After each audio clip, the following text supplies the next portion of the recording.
Seguimos aquí en el set de TVN por todas nuestras plataformas, en el primer encuentro para pensar en el futuro de Chile y obviamente la televisión pública está presente aquí para hacer también un lugar de diálogo, de encuentro, de pensar y aportar también con nuestras ideas en ese plazo de 5 años que nos han convocado las universidades católicas y la Universidad de Chile a pensar en el futuro de Chile. Y uno de los temas mencionados de manera transversal por los y las participantes de la consulta ciudadana, que todavía no conocemos oficialmente sus resultados porque las vamos a tener en los próximos minutos, pero ya sabemos más o menos, es el tema de la delincuencia y la seguridad. Cuando uno revisa los dos primeros temas, las dos primeras prioridades, está la seguridad, primero delincuencia y segundo seguridad, que la gente los divide, los ve como distintos. Bueno, y es un tema que evidentemente preocupa a lo largo de todo Chile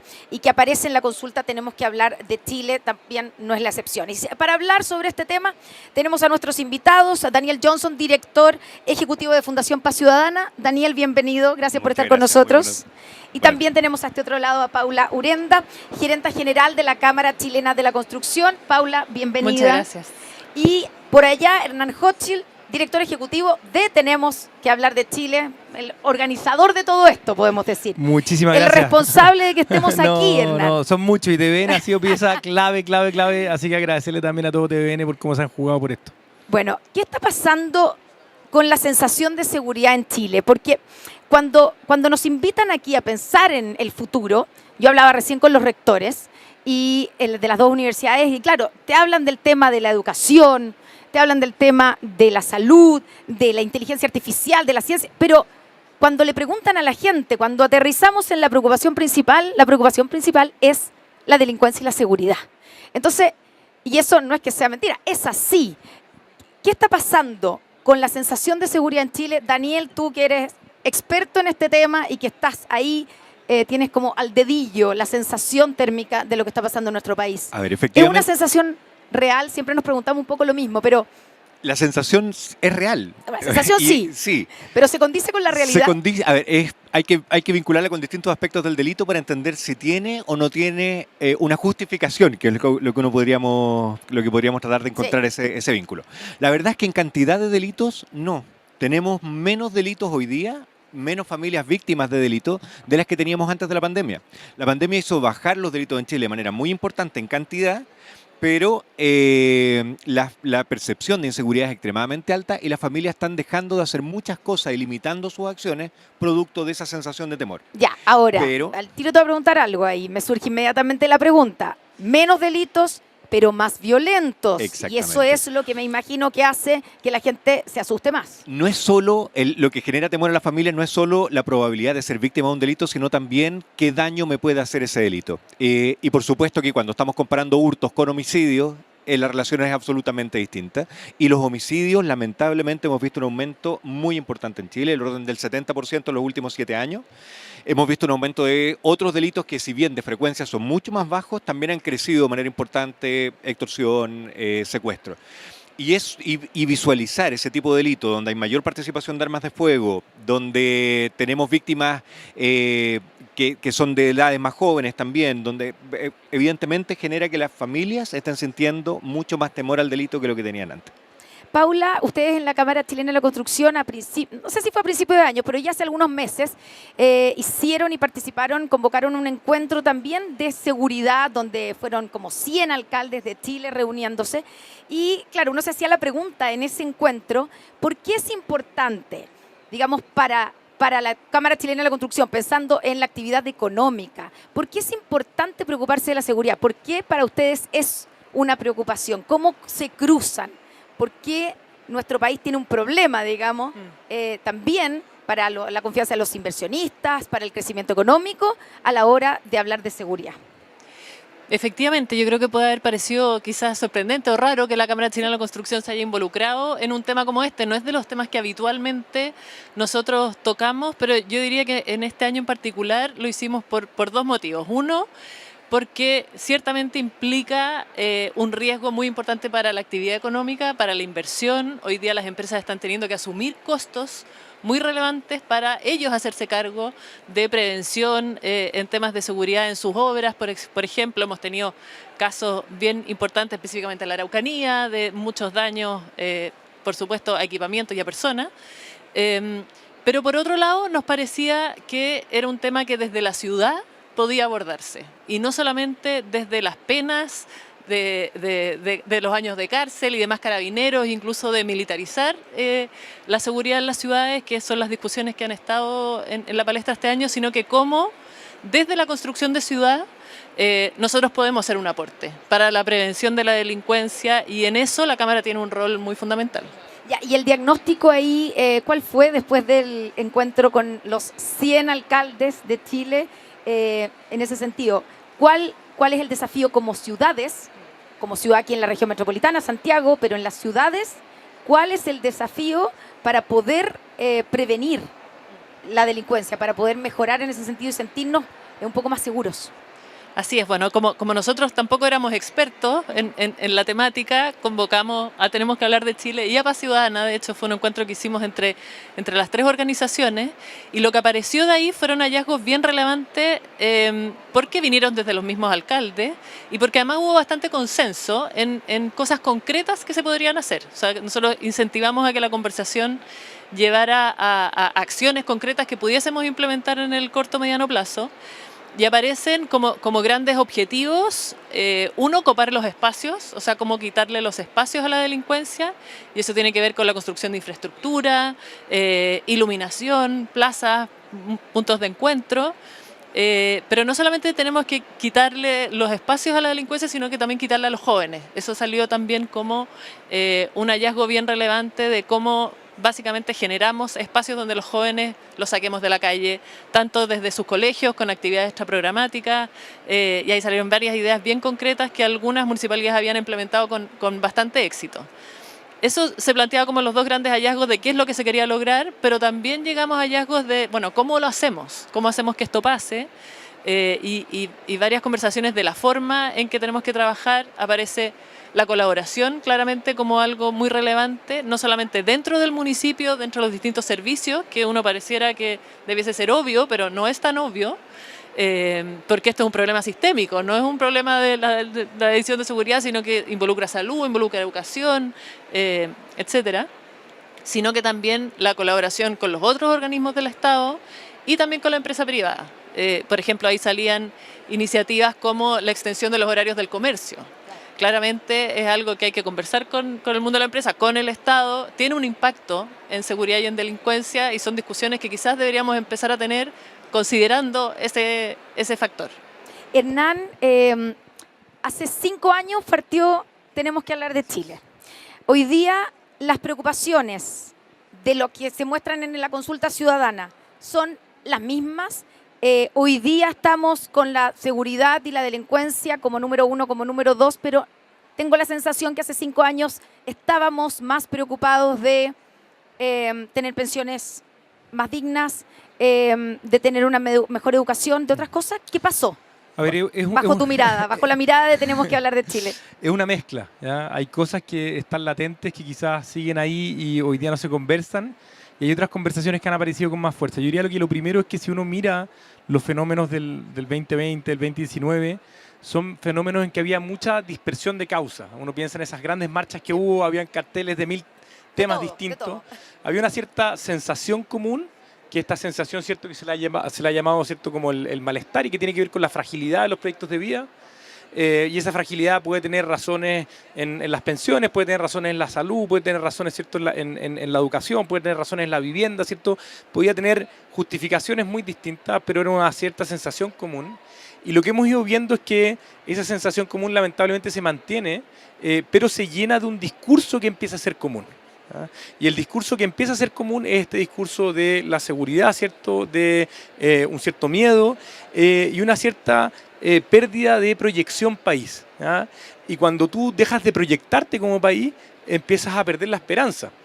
Porque la esperanza surge cuando tú miras hacia el futuro y tú dices, bueno, quizás hoy día no estoy tan bien, pero si yo miro el país del futuro, podría estar mejor. Y lo que está pasando hoy día es que de alguna u otra forma rompimos se rompió, ¿cierto?, esa proyección de futuro y estamos mirando muy al corto plazo, muy a la próxima semana y muy atrapados en este miedo. ¿Ah? Entonces, como decía yo creo Daniel y la Paula, yo creo que tenemos que ser muy conscientes de que este miedo nos inmoviliza, que el problema de la seguridad no tiene que ver solamente con un problema del día a día, sino que tiene que ver un problema que dejamos de proyectarnos, dejamos de mirar el país, dejamos de pensarlo en todas las otras dimensiones y tiene que convocarnos, porque a nivel de ciudadanía hay mucha claridad de que este problema uno no lo resuelve solo. ¿Ah? Claro. Cuando tú escuchas las conversaciones en el Tenemos que hablar de Chile, alguien te va a decir, mira, aquí todos sabemos quién es el narco. Aquí en nuestro barrio todos sabemos quién es el narco. ¿Y por qué todos sabemos? Porque es la casa totalmente fuera de norma acá, gigante, en la cual circula mucha gente. Y si yo no tengo las instituciones, yo como persona y como vecino no podemos contra eso. Necesitamos a las instituciones. Necesitamos a las instituciones, necesitamos a las escuelas, necesitamos a los liceos. Si un liceo abre sus puertas el fin de semana, ¿ya? Si el municipio se preocupa, por ejemplo, que los espacios públicos le permitan a la gente salir a las calles. ¿Ya? Si recuperamos espacios, si una empresa que en vez de amurallarse pone rejas para generar transparencia, ¿cierto?, y poder caminar tranquilo por esa casa. Si el comercio, por ejemplo, pone luces, ¿cierto?, y logra generar participación y logra ver comercio, todas esas cosas le permiten a la ciudadanía volver a ganar la calle y en la medida que el país, ¿cierto?, hace propia la calle como un espacio de convivencia, como un espacio, ¿cierto?, de desarrollo, le ganamos la calle a la delincuencia. Bueno, es importante lo que tú dices de que en el fondo el miedo no solo inmoviliza, sino que además te impide pensar y mirar un poco más allá. O sea, si tengo miedo hoy día, si tengo miedo a que me pase algo saliendo de mi casa hoy, es muy difícil proyectarse y pensar en cómo va a ser mi futuro si no sé si hoy día en la noche voy a volver a mi casa, ¿no? Hay algo ahí también Con miedo no vamos a tener ningún viaje, no vamos a viajar en el fondo. Claro, claro. Ahora, y en ese sentido la pregunta es, ¿cómo debiésemos abordar este tema, este desafío nacional? Si es la primera preocupación de todos los chilenos, delincuencia y seguridad, ¿cómo debiésemos abordarlo? Porque uno dice, bueno, hagámonos cargo. Obviamente yo entiendo que todos los involucrados se están haciendo cargo, pero ¿cómo, si estamos pensando en el Chile de 5 años más, cómo debiésemos abordarlo correctamente? Eso es súper importante. Daniel. Primero, salir de la mirada cortoplacista. Ya. Eso nos tiene bien condenados porque las medidas que pueden tener un impacto positivo y sean sostenibles en el tiempo en general son medidas que no van a tener un resultado mañana y que por lo tanto tenemos que hacer un acuerdo país y por eso eventos como este son tan relevantes para poder poner el horizonte un poco más lejos y poder identificar cuáles son las medidas que pueden ser útiles para ese nivel de horizonte. ¿Cuáles son los tipos de medidas? Ya Hernán decía algunas luces. Sabemos que tenemos condiciones delictuales concentradas en ciertos territorios y que los territorios tienen condiciones distintas también entre sí. Sabemos que hay lugares donde hay bandas narcos, donde hay narcos que son chilenos, que históricamente han estado en esos lugares, que son conocidos de las familias, que le prestan servicios a sus familias en el entorno. Y muchas veces esos barrios que los hemos llamado barrios críticos, barrios prioritarios, que hemos buscado intervenir en ellos, buscaban intervenir exclusivamente con el tema social, que es muy necesario, por supuesto.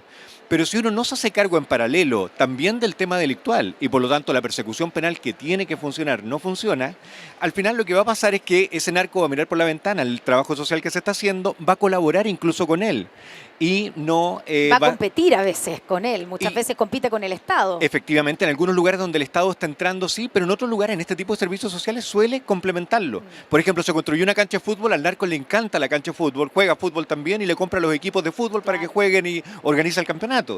Entonces, si es que no damos la batalla mirando completo el problema y seguimos pensando como en una sola solución única, no lo vamos a resolver. Pero hay otros barrios, por ejemplo, que a lo mejor no tienen una concentración de personas vulnerables a iniciar conductas delictuales, pero tienen una alta concentración de delitos. Normalmente donde se concentran las personas. Entonces ahí tenemos que tener vigilancia policial, cámaras, otro tipo de soluciones. Y lo que decía Hernán también, lo que hemos encontrado es que los lugares de más riesgo de Santiago, porque es distinto lugares donde se concentra el delito, y lugares de riesgo. El delito a ver, pongamos un ejemplo de esa diferencia. Un lugar donde se concentra el delito, por ejemplo, una estación de metro. Ya. Pasan miles de personas al día, entonces ocurren cientos de delitos. Entonces un lugar donde uno lo pinta muy de rojo porque hay mucho delito ahí. Pero puede haber otro lugar de Santiago, un paradero de micro, donde pasan 10 personas al día, pero asaltan a 3 de las 10. El nivel de riesgo que tiene ese paradero es infinitamente más alto que la estación de metro. En esos lugares nosotros los determinamos, dividimos la cantidad de personas que circulan por la ciudad y los delitos los dividimos por ese número. Y empezaron a aparecer muchos sectores industriales donde habían empresas que tenían murallas ciegas, donde una persona tiene que caminar 300 metros sin que nadie lo vea porque las murallas son ciegas y por lo tanto el nivel de riesgo que tiene ese espacio es muy alto.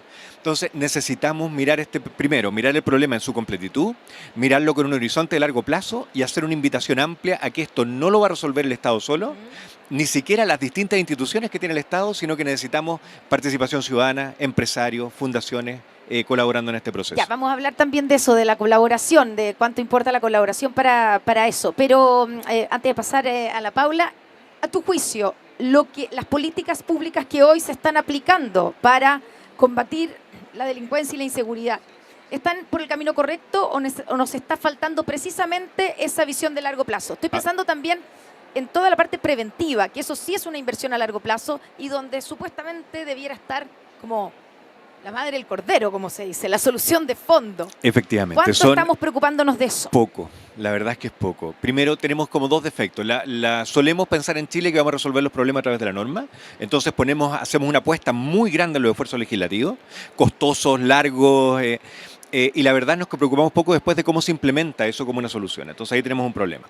En segundo lugar, muchas veces los esfuerzos legislativos no se condicen con medidas que hayan mostrado éxito. Entonces implementamos medidas que no son pertinentes para el problema delictual. Por ejemplo, cierre de pasaje, que fue algo que una ley muy sentida por muchos que querían cerrar su pasaje porque creían que así iban a estar más seguros, pero en conversaciones hoy día con familias de sectores vulnerables nos dicen, oye, el narco me cerró el pasaje y antes yo tenía libertad y ahora él controla la llave de entrada a mi pasaje y él controla cuando yo entro y salgo a mi pasaje. O sea, una medida que buscaba ser preventiva tuvo el efecto absolutamente contrario en ciertos sectores y por eso que es tan relevante la evidencia y entender que no podemos seguir improvisando, que tenemos que buscar políticas que realmente tengan un respaldo que hayan sido exitosas en otras partes. Paula, desde el punto de vista, yo le planteaba la pregunta, ¿cómo debiésemos abordar este desafío nacional? Desde el punto de vista de la construcción de la ciudad, ¿cómo debiésemos abordarlo, a tu juicio? A ver, yo creo que primero estar de acuerdo con Daniel en la necesidad de tener más datos para realmente tomar decisiones basadas en evidencia y no en experiencias personales quizás de alguna u otra persona o autoridad política. La necesidad de incorporar la tecnología también, no sé, los mismos alcaldes nos decían, es muy poco razonable que cada uno tenga su sistema de cámaras que no estén incluidos. Que es vinculados. Claro, que no están integrados, claro. No están integrados porque además cada uno, ahora que estamos en elecciones de gobernadores, así uno de los temas, Sí. Y todos prometen coordinación y uno pregunta, pero ¿cómo no están coordinados ya? Bueno, y una de las razones es que hay, no sé, 6 sistemas de cámaras diferentes, cada uno tiene un software diferente, parece insólito. O sea, parece como de perogrullo, pero esas cosas siguen pasando. Entonces, claramente hay un tema de atribuciones de líderes locales, líderes regionales, que yo creo que hay que revisar, que nos pasa mucho en la construcción de ciudad, que hay veces en que cada municipio tiene su política, cada municipio hace su plan regulador, cada municipio tiene su dirección de obra, todos toman decisiones basadas en su municipio y nadie está pensando en la ciudad completa. Y pasa en planificación urbana. En planificación urbana es un desastre. O sea, tú puedes tener una calle donde en un lado de la calle se pueden construir 5 pisos y al otro lado de la calle 25. Entonces, yo creo que tenemos que pensar y priorizar la construcción de ciudad como algo que no es externo a la calidad de vida de las personas, que no está en la última prioridad. Hoy día las personas en las últimas encuestas, en las CEP, en las CADEM, su calidad de vida depende mucho no solo de su vivienda. La vivienda, por supuesto, es lo más prioritario, tener un techo donde poder desarrollarse, pero el dónde vivo delimita mucho mi identidad, mis posibilidades de crecer, de progresar, y yo diría que la discusión de ciudad es una discusión que está absolutamente en lo académico y en lo teórico y en quienes de alguna manera intervenimos en esto, pero no está en la prioridad de la agenda. Y se ve como algo un poquito más accesorio quizás y no se no se le toma el peso a la relevancia que tiene en tantos otros ámbitos. Claro, es como que para pensar en planificación urbana primero hay que resolver demasiadas otras cosas. Se ve como un problema o como un tema de país como desarrollado, cuando Claro. finalmente al revés. Y el drama del cortoplacismo que hablábamos, que es un tema que no solamente está en seguridad, sino que en todos los ámbitos. ¿Cuánto afecta, crees tú, para este mismo tema, para el tema de la delincuencia o al combate a la delincuencia? Dos cosas, los espacios, que las construcciones en el fondo que se hagan tengan incluidos los suficientes espacios públicos que permitan que la gente se integre, que la gente, digamos, que haya, como decimos, que esté iluminado, que haya espacios públicos que puedan ser convocantes para la gente. ¿Cuánto importa eso? Y también, ¿cuánto afecta para este combate contra, por ejemplo, el crimen organizado, las bandas narco, el nivel de segregación que tenemos en la región metropolitana, concretamente en Santiago, crees tú? Bueno, eso yo creo que una de las consecuencias de una mala planificación de ciudad ha sido la segregación de nuestras ciudades. Nosotros tenemos, y Santiago es de las ciudades más segregadas, en Chile, en general en regiones, eso no pasa tanto. Sí. Es mucho más integrado. En Santiago tenemos un drama y claro, tuvimos una política habitacional por muchos años que buscó generar vivienda para muchas familias que la necesitaban, pero la ciudad no lo acompañó. Y eso es algo que claramente incide mucho. Tenemos focos de delincuencia bien marcados, de narco, de crimen organizado, y yo diría que el sector está tomando conciencia un poco de eso, tanto en dónde construye como en qué construye, y cómo lo construye también. Hoy Más día, allá de que la legislación, de que la más regla, allá de lo que la ley se lo exacto, exige, ¿o no? Exacto. Hay esa conciencia hoy día, que Sí. probablemente no existía hace 20 años. Hay esa conciencia hoy día. Las empresas constructoras, por ejemplo, están haciendo procesos de participación ciudadana que hace 15, 20 años claramente no existían. El relacionamiento comunitario para las empresas inmobiliarias está siendo relevante porque claramente además han pasado casos donde eso se ha transformado en una licencia para operar, digamos. Hoy día sin eso el proyecto puede correr riesgo. Y tenemos muchos casos. Nosotros tenemos un premio que es el premio al aporte urbano, el PAU, que de hecho vamos a entregar los premios muy luego, donde hemos buscado efectivamente potenciar estos proyectos de construcción que se integran a la ciudad, que son un aporte para la ciudad. Entonces hoy día el sector está pensando en eso mucho más, que por supuesto nos queda seguramente mucho que avanzar. Hay leyes como el financiamiento urbano compartido que hay que potenciar mucho más para poder generar mejores espacios públicos. Pero es una discusión que yo creo que está partiendo y tenemos que tomarle el peso para poder seguir avanzando. Hernán, desde Tenemos que hablar de Chile, ¿cómo debiésemos abordar este desafío nacional que es el combate a la delincuencia, la seguridad, más allá del cortoplacismo que tenemos? Yo creo que es súper importante no acallar la emoción ciudadana. No pensar, oye, no estamos tan mal, porque si uno compara los datos, uno dice, oye, no estamos tan mal en Latinoamérica, que si somos mucho más bajos que no sé qué ciudad o que no sé qué lugar, ¿cierto? Entonces uno tiene como la tentación a veces de acallar esa emocionalidad que tiene el país.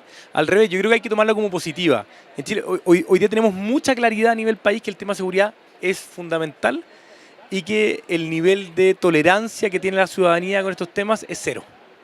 O sea, hay muy poca tolerancia a delitos complejos, ¿cierto? Y eso es positivo. Yo creo que hay que tomarlo como algo positivo. Esa es una cara positiva. O sea, hay unidad y hay claridad, ¿cierto?, de la ciudadanía. Lo segundo es que somos un país que tiene mucha data, tiene mucha información y tenemos que usarla. ¿Ah? Lo tercero es que ya tenemos instituciones que existen y eso la gente lo sabe. Uno de los grandes malestares tiene que ver con que cuando uno ve, cuando la gente nos dice, mira, todos sabemos quién es la casa del narco, el alcalde sabe, los diputados saben, los senadores saben, las policías saben, los carabineros saben, todos acá sabemos, la sensación es que nadie hace nada. ¿Ah?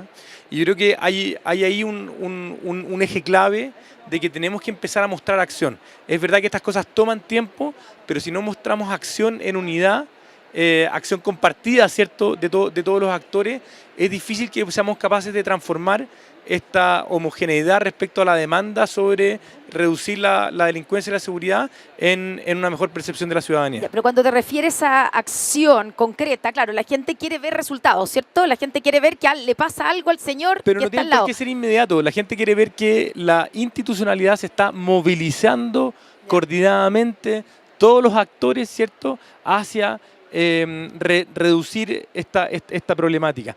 Las personas saben que estas cosas no se resuelven de un día para otro y en todas las dimensiones de problemas. Yo creo que sería ingenuo. Uno escucha muchas veces esto como que la gente quiere todo de una, o quiere todo gratis, o quiere la inmediatez, ¿cierto? Y eso puede aparecer en parte de la ciudadanía, pero en promedio uno podría decir, las personas saben que estos temas toman tiempo y que requieren una institucionalidad coordinada, porque el problema nos queda grande si lo tomamos solo. ¿Ah? Y eso hay mucha conciencia. Las personas lo saben mucho más si lo viven en el barrio, han visto cuando ocurre bien, cuando sale mal, han visto a sus alcaldes cuando hacen bien las cosas y por eso los premian sin importar, ¿cierto?, si es de un lado o del otro. Entonces yo aprovecharía ese envión, aprovecharía ese tiempo y convocaría al mundo político y a todas las instituciones, porque esto no es solo la política, le alegamos mucho a la política es difícil, no sé, tampoco se la puede hacer, convocaría a todas las instituciones a hacerse parte, a pensar un plan nacional en que cada uno pueda sumar un granito de arena. Ya, y con eso terminamos, digamos, la última pregunta. Daniel lo tiene listo, tiene listo el plan, yo sé que lo vamos a presentar como en 2 semanas más. Lo estamos armando en conjunto, lo vamos a presentar. Sí. Bueno, y además importante también que eso se ponga sobre la mesa cuando empiezan las candidaturas y las campañas presidenciales. Estamos aquí a poco andar de eso. Pero ¿qué rol, y con eso una palabra final de cada uno, qué rol juega? Tú hablabas de que nadie no lo va a resolver solo el sistema político, ni menos el Estado solo. ¿Qué rol juega la colaboración para enfrentar este problema, Daniel? Absoluto. Es la única forma. O sea, hoy día tenemos que salir colaborativamente de esto. 100% de acuerdo con lo que dice Hernán. En Chile tenemos circunstancias que son positivas para poder abordar el problema de la seguridad.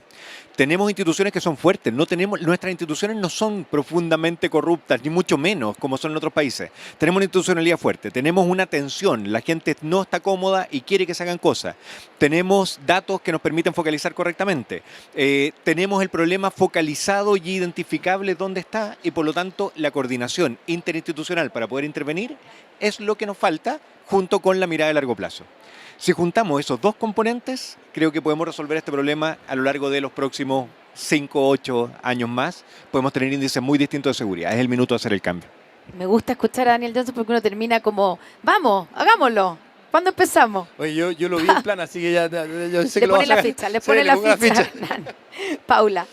Yo hacer básicamente un llamado al mundo también de la empresa, que esto también es un problema del mundo privado. Por eso por eso preguntábamos por la colaboración. Exactamente. No, esto no es un problema del Estado. Nosotros como sector privado nos tenemos que hacer parte, tenemos mucho que aportar en la solución de estos problemas complejos. El mundo de la empresa se caracteriza por su capacidad de gestión y por su capacidad de coordinación, y esas son capacidades que nosotros tenemos que poner a disposición, por ejemplo, en coordinar en un sector, en un municipio, en un barrio, coordinarnos con las empresas que están ahí, poner iluminación en conjunto, cámaras en conjunto, sacar los muros y poner rejas. Hay mucho que desde la empresa privada podemos hacer para colaborar en este problema. ¿Y a veces les falta o hay sectores tal vez más conservadores, más tradicionales, que les cuesta darse cuenta desde el mundo privado que también son actores relevantes para la solución? ¿Cuesta mover al mundo privado, no? Al mundo de la empresa. Yo creo que cada vez menos las empresas siempre, desde que se originaron, son parte de una comunidad, son un actor social. Yo diría que quizás hace un tiempo era súper fácil ver una empresa que construía una escuela al lado, que tenía toda una comunidad asociada a quienes trabajaban en esa empresa. Hoy día las empresas ya no son lo de antes, quizás ya no tienen oficinas, no intervienen directamente en comunidades, trabajan todos desde sus casas. Pero la empresa sigue siendo un actor social y yo diría que hemos avanzado mucho en entender eso. Hernán, la colaboración. A ver, yo creo que la colaboración es la clave, pero hay que ser muy cuidadoso de que sea un cliché. ¿Ah? Y para que la colaboración ocurra, tiene que haber contagio. ¿Ah? Si uno no se contagia de la colaboración, es muy difícil que esto ocurra.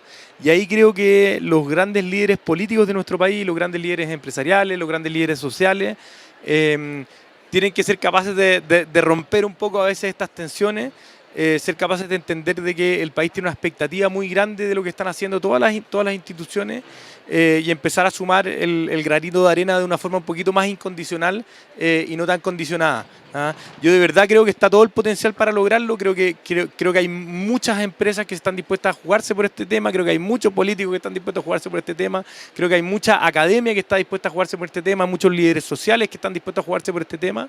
Y tenemos que sentarnos a la mesa, armar un plan de trabajo y empujarlo en conjunto.